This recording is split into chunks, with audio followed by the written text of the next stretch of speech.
What I have here is a weapon that has been lent to me by a family member. I actually helped pick this out.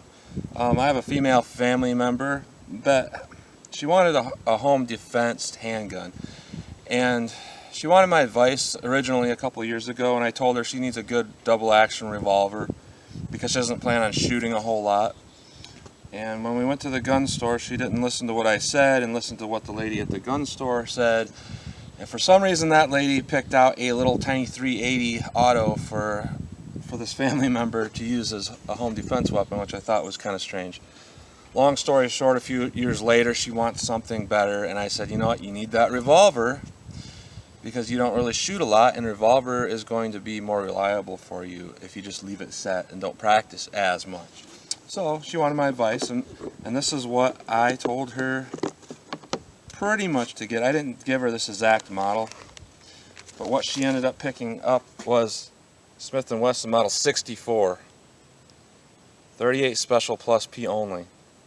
This is a 64-8, and my advice to her was, if you want a home defense revolver, you're going to want something that's full size, something that's not meant for concealed carry. You're going to want something in a very common caliber. 30-57 or 38 Special is the most common, and they have a lot of knockdown power, so one of those calibers. And I said you're going to want at least a 4-inch barrel to get your maximum bullet velocity and so you can point well with it. So she had several different guns in front of her. The 686, the 627, the 66 Combat Magnum, this one, and there may have been a few other ones she tried out. And she just was balancing them, and every one of those 357 Magnum revolvers was muzzle heavy for her. And I talked to her about what 357 is like and what 38 Special is like out of these guns, and she made the decision she's not going to be firing any 357 Magnums out of a 357 Magnum revolver anyway, and this balanced really well for her. So this is what she picked out. So I'm going to take it out today, fire a few rounds from 7 yards and see how it shoots. I have one of my most accurate hand loads that I made, and I'm also going to put these Crimson Trace laser grips on it for her. She bought these and doesn't know how to put them on, and frankly I don't either, but there's instructions, so I'm going to do that. But first I'm going to try out the old basic notch sights, 7 yards.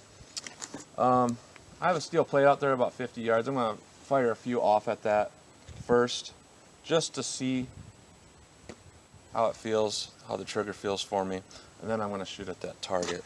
Okay, I'm going to fire off at that steel plate, 50 yards out, single action, just to get a feel for this gun before I start shooting at the paper target. See if I can hit anything at that range.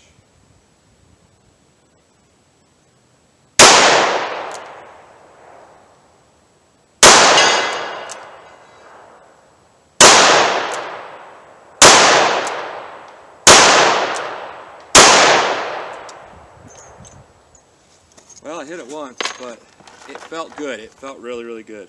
Okay.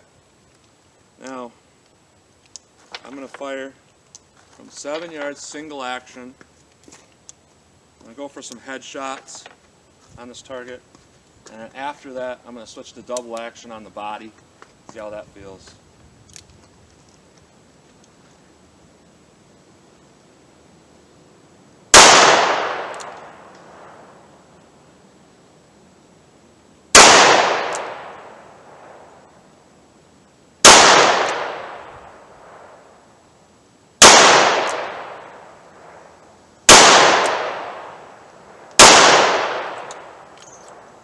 Alright.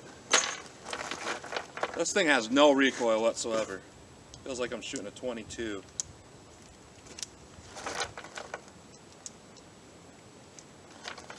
I will try out the double action on the body now, 7 yards.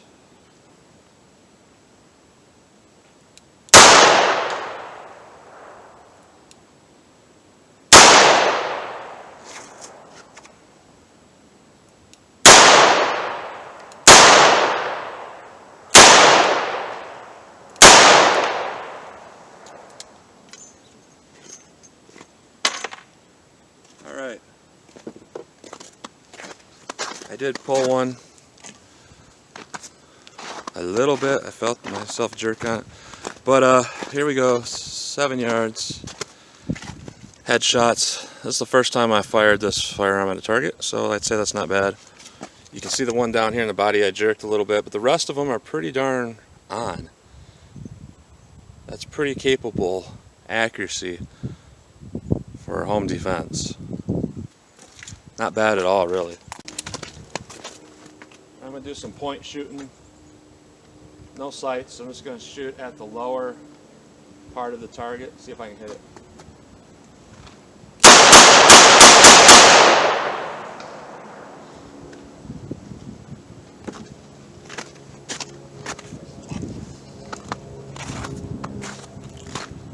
And what I'm getting with that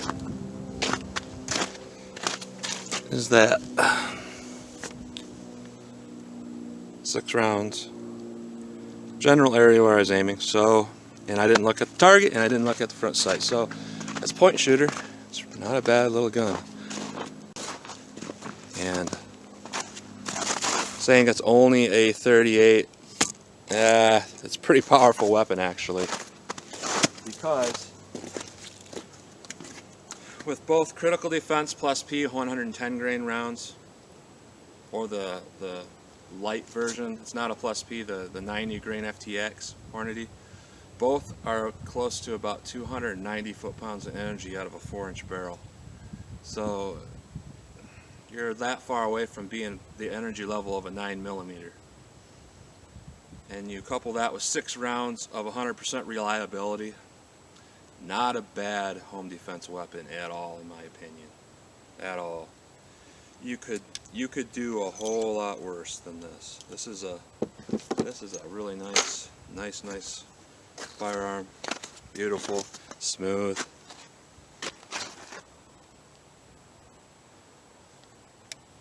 It's one of those ones that you see and you don't buy because you're like, well, I don't know how practical it is to get just a standard 38.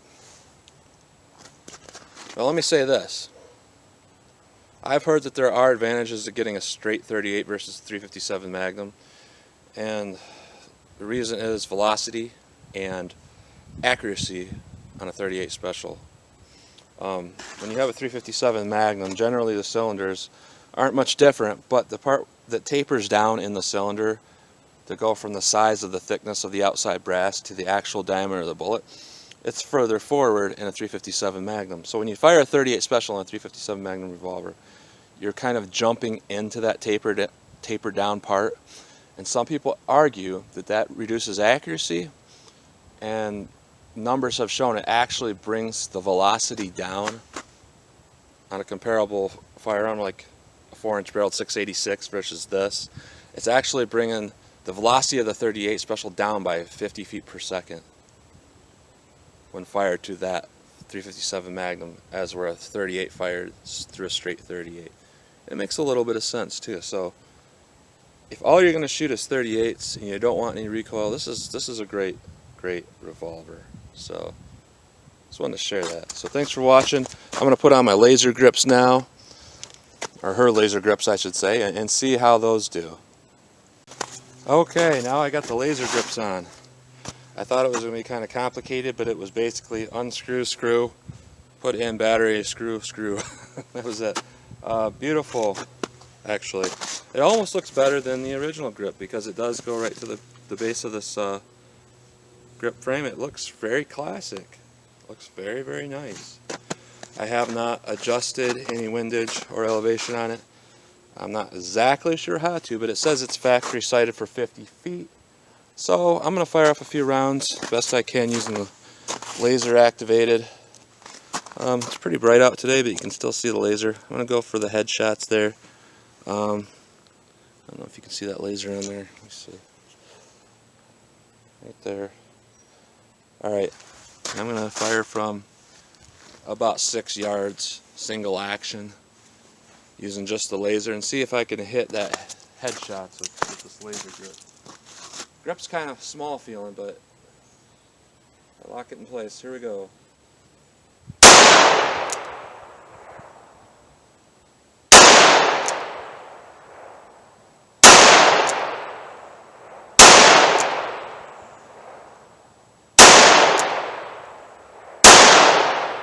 Not bad. Not bad at all. Yeah, you can see I was kind of wiggling there a bit, but got two in the same hole, obviously. Oops, there we go. Got two in the same hole because I fired 6 and I don't see the 6th round. These were already here, so 6 yards. You know, that's about a 2-inch group there, just launching them off. Not bad. Not bad at all. Hey, I'm going to try something else here. I'm going to go for some shots at about the 8 ring here. Try to hit the 8. Double action from about 6 yards. Alright, 6 yards or so. Double action in the 8. See if I can get it.